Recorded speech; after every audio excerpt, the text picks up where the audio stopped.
الله اكبر. بنشكر الفدائيين اللي حرروا الزيتن. الله اكبر. اللهم انصرهم. الله اكبر. الله اكبر. الزيتن. الله اكبر. هذا الطاغية. الله من هذا الظالم ومن هذا المجرم. الله اكبر. بنشكر الثوار في كل مكان، الله يتولاهم بالرحمة. الله اكبر. من هذا الطاغية الذي أظلم عباد الله وأجرم عباد الله وأقل عباد الله، ارتكب جرائم في حق الليبيين لا مثيل لها في وجه الدنيا، لم نراها في التاريخ ولم نسمع بها.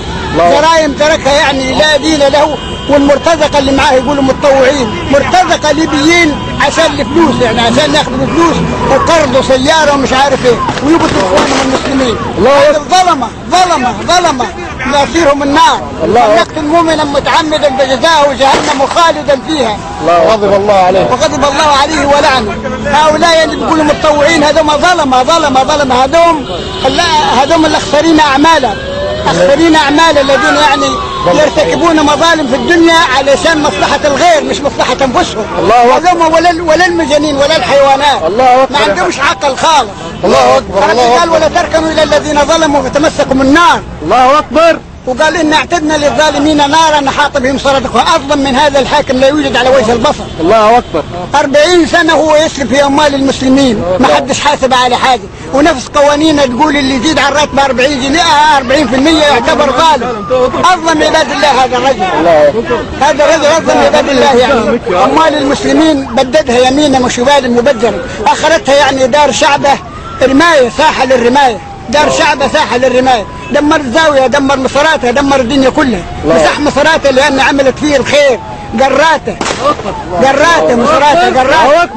مصراتها وعملت فيه الخير ورجالها وشمد منها من شاء. لم يتعظ، لم يقابل الحسنة بالحسنة، بل قاتل الحسنة بالسيئة هذا الظالم، ولكن يلقى في جزاه. وربي هذه 6 شهور هذا علشان يذله، لأن لو كان مات من أول سنة ما شافش الذل هذا، لكن ربي خلق له هذه علشان يذلوها الثوار الناس البسطاء، علشان يذلوه ويحتقروه. وثوار الجبل الغربي وثوار مصراته علشان يذلوه ويحتقروه. مصراته آية من آيات الله. وثوار الزيتن، في ثوار الزيتن وفي ثوار الزيتن ومعانا هم اللي خشوا داخل معانا. لا لو في ناس خسانة مستغرب. أنا ولد الزيتن، أنا الزيتني ولد الزيتن، ولكن في ناس قاعدين لتو مش صادقين يعني بهذا الطاغية وبهذا الظالم. هذا ما أقولهم مش موجودة، أقولهم مش موجودة، مش معاهم.